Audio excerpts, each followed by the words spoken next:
TDP Janasena BJP కూటమిని ప్రజలు నమ్మే స్థితిలో లేరన్నారు మంత్రి వెల్లంపల్లి శ్రీనివాస్. 2014లో కూటమిని గెలిపిస్తే రాష్ట్రాన్ని సర్వనాశనం చేశారంటూ విమర్శించారు.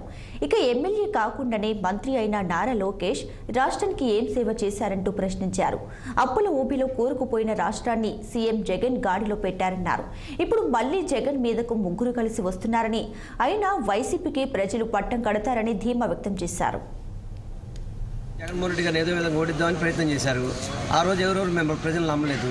మళ్ళీ ఈ రోజు కలిశారు. మిమ్మల్ని ఈసారి కూడా ప్రజలు నమ్మరు ఎవరిని కూడా. మీ కూటమని మీది మాయా కూటమి, గుర్తుపెట్టుకోండి. ఇది కూటమి అనేది మాయా కూటమి, పనికిరాని కూటమి.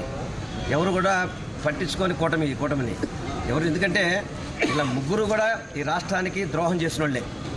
భారతీయ జనతా పార్టీ కానీ, జనసేన కానీ, తెలుగుదేశం కానీ ముగ్గురు కూడా ఈ రాష్ట్రాన్ని పూర్తిగా ముంచేసి ఈ రాష్ట్రానికి మంచి చేయకుండా ఈ రాష్ట్రాన్ని ఈ విధంగా మన అప్పులుబులో దించేసి